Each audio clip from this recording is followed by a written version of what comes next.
Husband survived cancer but now wants out of our marriage, saying it's all about me despite my caregiving sacrifice. It's been 6 months since my 21F husband, 21 male, had a stem cell transplant. This was in conjunction with chemotherapy to help improve his quality of life if the chemo worked as a treatment. He had metastatic brain cancer in his bones, and his chances weren't good. He still has to worry about the cancer coming back in the future, but the treatment did work, and now he's back to normal life. Except nothing has been normal. He's been depressed ever since he got home from the transplant. I've tried talking to him about it and showing my support. I talked to his family, basically just telling them he's feeling burned out and asking if they could reach out more. I've tried to handle a lot of my own struggles on my own. I have clinical depression and now I'm recovering from pushing that aside to be his caregiver for 2 years. I'm in counseling and I still work full time. This past week, he told me he's been thinking about it for a few weeks and he doesn't think he can do this anymore, this being our marriage. He says I always take my anger out on him and the past year has been all about me. I took a few deep breaths and then told him that's hard to believe, since in the past year all I've done is work and use all my vacation days on being there for his treatments. This summer we used all of our extra money on him getting his dream motorcycle and all the accessories to go with it. We had planned on me getting one too, but it ended up being too expensive, so we agreed on him doing the motorcycle course and getting a bike himself. I've been focused on my therapy and healing. I've been going to work every day. I also got basically ghosted by my best after she got married this summer. I've had repressed memories and childhood traumas come up in the last month that I've been working through basically on my own. My husband knows, but we've had a total of 2 conversations about it, and when I try to bring it up he makes the conversation about something unrelated. I said I wanted to go to marriage counseling, since he's been refusing to see his own therapist or counselor for the last 3 years. He finally got himself a counselor instead. And I feel like it's too late for that. After he told me this week he thought our relationship was over, I snapped. I told him if he was giving up then I wasn't going to shut up about the pain I'm dealing with anymore. I am always forced to be quiet to listen to him talk about what he's going through, and I've done it happily for our entire marriage. And to hear him say those things felt like the ultimate betrayal. Now he wants to take it back. He says he never should have said that, and he wants me to give him time to work with his counselor and heal. But I still think the problem isn't addressed. He thinks the last year had been about me, when our entire marriage has been about him. And he never acknowledged that. He refuses to talk about his treatment and things we were together for, but he makes jokes about his own funeral even though it makes me cry. Does anyone have advice? Or questions are welcome. I think he's given up, and know that he's verbalized it. Part of me just wants to be done. Update 1. He rarely wants to do anything I want to do, and there's always a reason why we can't at the time, but he'll never consider it again after he's said no. And this is about stupid things like going to the zoo, or out late on a weeknight. He won't spend any extra money on me, even to get a lamp to go over my vanity or new clothes when I've hardly shopped since we got married. I make my own money, but he does all the budgets. When he was in treatment, we developed a system where I'd send him what he needed to pay the bills. He'd send my money back to me if there was extra. When we moved in the spring, our rent went up, so he said we had to cut our spending money. He told me to just keep $100 every month and send him the rest. I don't. I always say there's a few extra things I need to keep money for and hang on to a bit, but I still end up with very little in my account, and I always told him that I wasn't okay with doing that for more than a month or 2 while we figured out our finances. I'm not comfortable just sending all my money to him to handle, but ever since, it's been reason after reason why we haven't been able to merge our accounts. He said a few times that he understands why I want a joint account, but he doesn't see the difference since he's my husband and I can trust him with it. He knows my parents are really bad with money, and they never taught me to manage money. Sometimes he hints at that when I talk about wanting to share in our finances. But I had more savings than my husband ever did. I owned my own car before he even had one, and then his dad paid for half of it. I paid for our wedding. It was small, but still nice and cost about $8,000. While we were engaged, he bought a pickup that died before our wedding. He spent his savings paying the rest of the loan on it, about $10,000. I paid first and last on our apartment, and covered rent while he couldn't find a job. This is after I got him a job at the pizzeria I'd been at for 6 months. He got us both fired. He always says they were shady anyways, which is true but not the point. After my original post, I told him I want to set up a mutual fund, so we can at least have our cash and bills coming from the same place. He just asked me to move the appointment with the bank, then a few minutes later came out with a plan he and his brother made for us to get a joint checking account. I said that's not a mutual fund, and I want to do what we already planned. At this point, the red flags are off the map. We've talked, he explains and explains, but things never get better for me. I can't focus on myself at all because I'm basically babysitting a grown man. I have so much healing to do, and I wanted to do it together, but he's not letting it happen. I think it should be over, but part of me wants to keep fighting for this. After everything, I just want us to work so bad. Could this possibly be salvageable? If not, how do I pick myself up enough to face that fact? Edit. I got stoned 22 hours into replying to comments, so that's why I'm chatty. Thanks so very much to everyone who's helping me think through this. Tonight, I canceled our 2022 trip to Mexico. I think it's time I leave this relationship, and again, thank you so much to everyone who helped me realize that. I plan to update in a few days. I'll probably still need advice and I'll let you know how it's going. Update 2. I'm writing this from a relative's house. I told my husband that I wanted to separate nearly 2 weeks ago, then left the apartment on Monday. I feel like I've changed so much since my original posts, and a part of that is thanks to all the commenters here on Reddit. I really appreciate everyone who shared their insights and experiences. I have realized that my now ex had a serious dependency on me. I don't think he realizes this, but he's been talking a lot about the childhood trauma he has surrounding his mom, who he cut out of his life. In my previous post, I mentioned how he told me that he thought our marriage was over. There were other things he said at the time that were really hurtful too. Now, he tells me he said those things in a moment of misdirected anger. He was angry about his mom, and took it out on me. He's been really nice the last few weeks, but there's also been some interactions where he's just been assholish. It's been downright disappointing, the way he reacts to me asking for help with things. I feel like he's maybe put a lot more thought into how he acts, but it's still so self-centered that he's not actually doing anything to help me. He asks me questions, but never has much to say. Until today, when he asked if I had thought about how he's felt going through cancer, and if I met my vows, and how was I just going to give up on us when he never has. NGL, guilt tripping has always been a boundary I've tried to maintain in our relationship. He doesn't do this. I was pretty done after that. I mean, I already told him I will likely want to get divorced once we've been separated for a year, legal reasons. I told him I think we should have entirely separate lives, no commitment to each other. I said we could still talk, if it was good for us. But after the fact that he came into the phone call with those questions written down ahead of time. And he told me he always fixes things and makes them right after he messes up. And he's fixed his problems in the last month. That's why he's had 2 counseling sessions and got advice from 2 older brothers. LQ, I am so done. Like hurt, betrayed, turned off. I just want this to be over. I just know he's going to keep hurting me and I'm not letting it happen anymore. I took my rings off for good this morning. I don't think I can regret our marriage, but I won't regret walking away from it either. I feel terrible sometimes, because I know the things he's been through, and because I wish I could have stayed married to my first love. And I hate that he's going through this too. But we've both been through so much.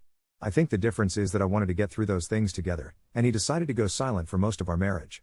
In the process, I got pushed away, hurt, and honestly feel a bit taken advantage of. I realize that, right now, he's someone who's going to continue to push me away and freeze me out. He wants another chance, after he burned chances for 6 months, and I'm not that ashamed to admit, I can't do it. I won't, not after everything. This man took my love and life, and looked the other way while I paid for it. I hope he sees it. And I hope he really heals and fixes his problems.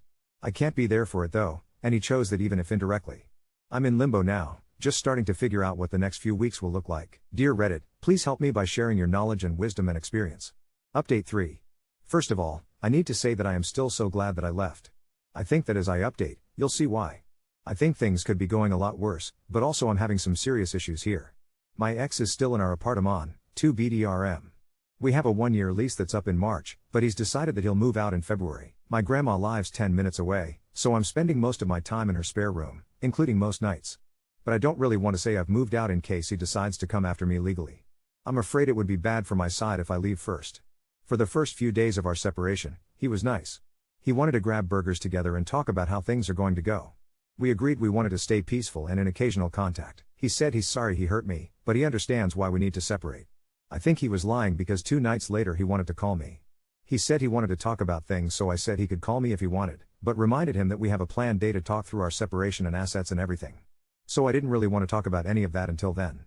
Turns out it was an interrogation. I mentioned it in my last post, saying he asked if I had meant our vows, and I said, yeah. I wrote them, or don't you remember? Sidetrack, I have a video of that, actually. We were sitting in my car, and we were going to write our vows together. He played Clash Royale, ignored me when I read them and asked how they sounded, then read them in a really obnoxious way. It's literally on camera because I was trying to record what I wanted to be a special moment. I was pissed, and he apologized and tried to make it up to me, but I'm hindsight. I feel like that story adds some context. It's hard to share stories about our early relationship, because I think at that time I had no idea what love looked like. Or a healthy relationship. I'd never been treated particularly well by any role models in my life. My heart hurts because I can't blame 17-year-old me for wanting a stable relationship where if I got hurt, at least he apologized. Like the bar was so low, and if I met him now, I don't think I would have talked to him for more than 5 minutes. It sucks to say, but it's honestly true. I don't hate him, but I don't like him at all anymore. I just want this nightmare to be over. Okay, back on track. Yesterday I came back to split up some of our belongings. He's been staying in our apartment, but I want to be there while he packs things to make sure he doesn't take my shit. So last night was awful. He tried to take a bunch of my collection books. He took my beanbag chair and coffee table and one of my bookshelves. For everything I want to keep, he needs to know what he gets for it. I called him out on the complete 180. He went from wanting to stay close to me and all understanding to demanding and cold and rude. He asked why I was saying this. Why did it matter? We're not married anymore. I guess I just couldn't believe what I was hearing. It's like the last few years don't even matter. The apology that he claimed was so sincere last week, he laughs when I ask about it now. He's mad because he thinks that he deserved for me to stay, because he thinks he's put in the work in the last month. Here's the truth about the last month that we were together. He complained about work constantly. Milked his days off for COVID and lost even more pay than I did. Saw a counselor twice and is convinced they figured out all his problems. Ignored the mental health crisis that I've been in, literally reaching out to family and friends and doctors for help because I recalled a depressed childhood memory of sexual abuse. This started in October. He barely even checked on how I was doing with that, and did absolutely nothing to help. When I told him the memory had created new triggers for me around sex, literally just, please don't hold my legs down, he proceeded to do exactly that the next 2 times he tried to have sex with me. It sent me into a panic attack for real, and I had to stop. There was one more time he tried to have sex with me, and I actually just felt so tense and scared that I stopped him and said I didn't feel like it.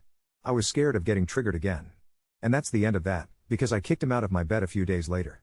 I really hope that one day he looks back on this and regrets what he did. You'd think that, since I'm splitting up with him for how bad he hurt me, he'd try not to do it anymore. But I think part of him is enjoying punishing me for leaving. He ignored my needs, acted like an entitled asshole, triggered and abused me, and now he's mad because I was supposed to stay forever. It's crazy how much I now dislike someone that I used to think I would love forever. Financial abuse update, because you asked. The reason it took like a month for us to separate was because I was getting my finances in order. I had to take my time because I didn't want to alarm him. A lot of Redditors warned me to do this, and I agreed that I needed to be careful about how I handled separating our finances. But I'm a wizard, and he was happy to hand me all the information because I'm getting my life together for the new year. I got all the passwords to our accounts, and told him how it was going to be moving forward. I'll pay my bills. We'll split mutual bills 50-50. That's the way it should have been the whole time. There were also 2 bills that had overdue charges from the last period, totaling around $100. And I made him pay that himself.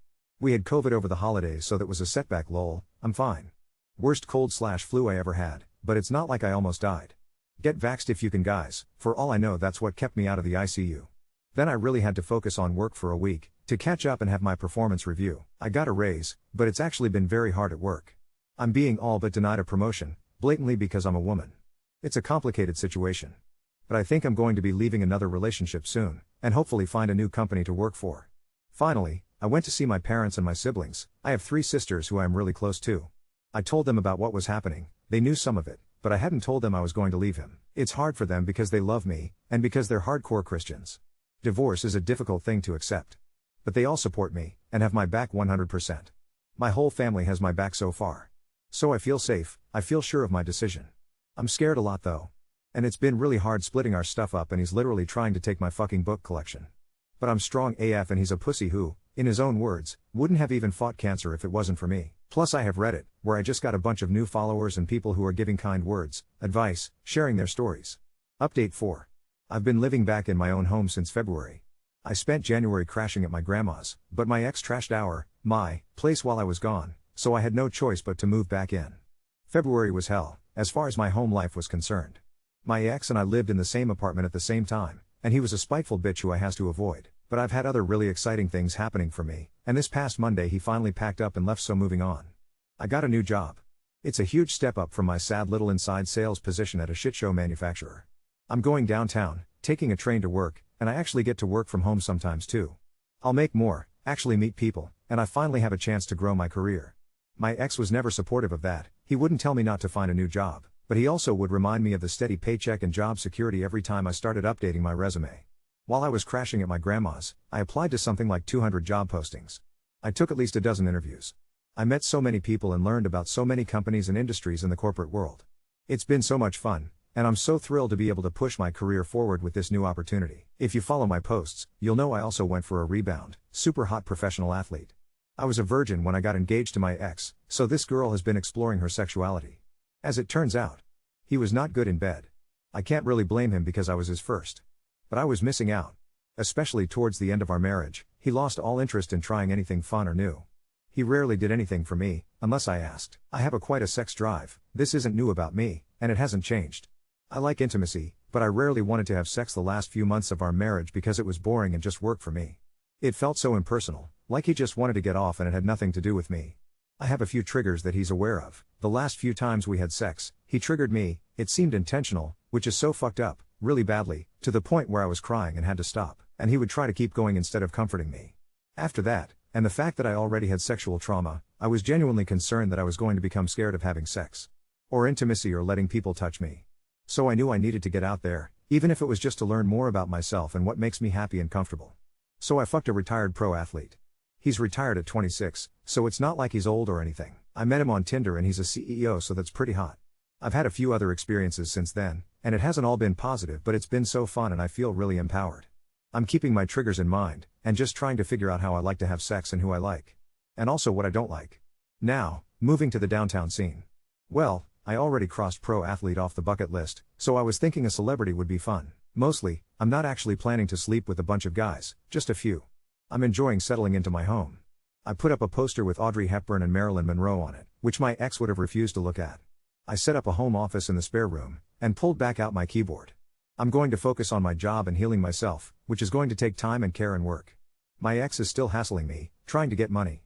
He's broke, so am I, but at least I know how to budget. He wants me to pay for car repairs, and continue to help with the loan on a car I no longer have any access to. I've learned to say no and go fuck yourself. The latter has not gone over well, but it feels great and I really wish he would. By the end of March, I should be completely free of any ties to him, aside from the legal divorce we'll have to wait a year to get. I just feel so light and free. My dead marriage makes me really sad, but I wasn't the one who killed it. I was still giving the thing CPR after it was dead and cold. My ex pushed me out and treated me like shit, and now he's angry and feels hurt and spited and abandoned. In reality, he's facing the consequences of treating the only person you have left like shit. I have no sympathy for him, only myself now. Update 5. It's been 3 months since my last update, and I can't believe how much has changed. My new job downtown has been absolutely incredible, challenging in all the right ways, and I've already been recognized for my contributions. My boss pulled me aside last week to tell me they're considering me for a team lead position that would open up in the fall. I nearly cried right there in the conference room. The apartment feels completely different now that it's just mine. I repainted the living room a soft sage green that my ex would have hated, replaced the curtains with ones that actually let light in, and bought myself that vanity lamp I'd wanted for so long.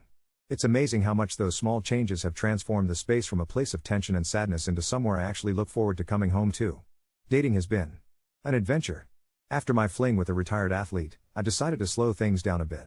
I went on a few casual dates, but nothing serious until I met Ethan at a work networking event last month. He works for a tech company in the same building as my office, and we literally bumped into each other at the coffee cart in the lobby.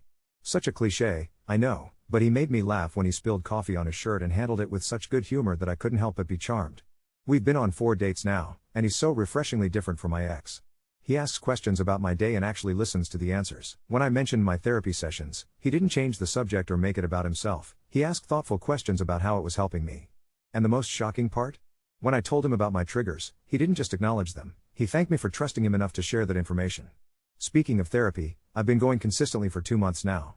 My therapist specializes in trauma and has been helping me work through both my childhood experiences and the emotional abuse from my marriage. Some sessions leave me completely drained, but I'm starting to feel like I'm reclaiming parts of myself that I'd forgotten existed. The divorce paperwork is moving forward. My ex tried to contest it initially, claiming I was abandoning him after his illness, but his lawyer must have talked some sense into him because he's suddenly become more cooperative. He's still asking for money occasionally, but I've gotten better at maintaining boundaries. I blocked him on my phone and created a separate email address just for divorce-related communication. Last weekend, I went to visit my family. My youngest sister is graduating high school next month, and we were planning her celebration. It felt so good to be there without having to worry about my ex's mood or needs. My dad pulled me aside at one point and told me how proud he was of me for standing up for myself. Coming from him, that meant everything. There are still hard days. Sometimes I wake up with this heavy feeling in my chest, wondering if I could have done more to save my marriage. But then I remember how it felt to be constantly walking on eggshells, to have my needs dismissed, to be made to feel like I was asking for too much by wanting basic respect and consideration. I'm learning that grief isn't linear. I can miss the good parts of my relationship while still knowing that leaving was the right decision. I can acknowledge that my ex was dealing with his own trauma without accepting responsibility for his choices. I can be sad about what might have been while still being excited about what's to come. My therapist suggested I start journaling, and it's been surprisingly helpful. Last night, I wrote a letter to my 17-year-old self, the girl who thought love meant sacrifice and suffering. I told her that she deserves more, that real love doesn't diminish you, it expands you. I told her that one day, she'd find the strength to choose herself, and that when she did, she would discover she was stronger than she ever imagined. Update 6. It's officially been 1 year since I left my ex, and I feel like I should mark the occasion somehow. Maybe I'll buy myself those earrings I've been eyeing at the little boutique near my office. The divorce was finalized last month. My lawyer called while I was in a meeting, and I had to step out into the hallway to take the call. When she told me it was official, I slid down the wall and sat on the floor, just breathing. A coworker walked by and asked if I was okay, and I realized I was smiling so wide my cheeks hurt. "I'm free," I told her. She didn't know the whole story, but she gave me a high five anyway. Ethan and I dated for about 4 months before we decided to end things. He got a job offer in Seattle that was too good to pass up, and neither of us was ready for long distance. The breakup was mutual and surprisingly painless. We both recognized that while we cared for each other, we weren't in love.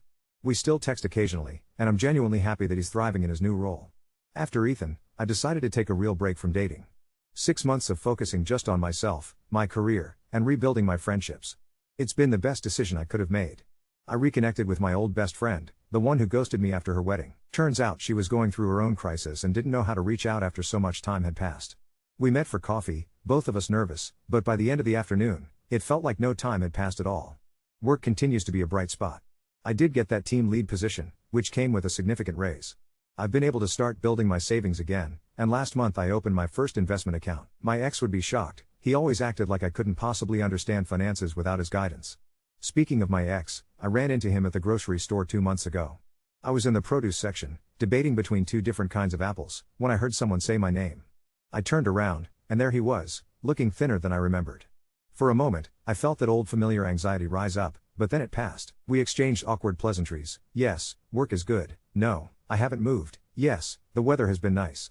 He mentioned he was seeing someone new, and I sincerely wished him well. As I walked away, I realized I felt nothing but a vague sense of relief that the encounter was over. My therapist says that's progress, being able to see him without being emotionally hijacked by the past.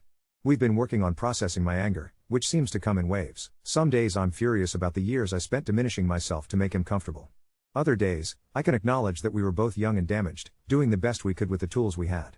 I've started volunteering at a local organization that supports young adults with cancer and their caregivers. It feels healing to use my experience to help others navigate such a difficult time. Last week, I led a support group for caregivers under 30, and the sense of community was powerful. We laughed, we cried, we shared resources and frustrations.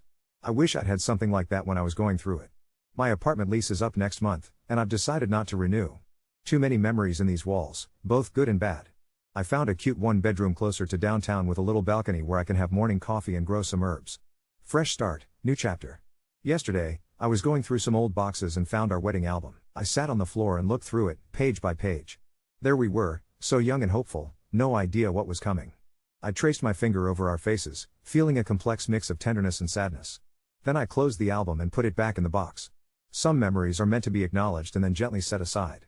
Tonight, I'm meeting friends for dinner to celebrate my promotion. Tomorrow, I'm looking at paint samples for my new place. Next week, I have a first date with a guy I met at my rock climbing gym. Life keeps moving forward, and so do I.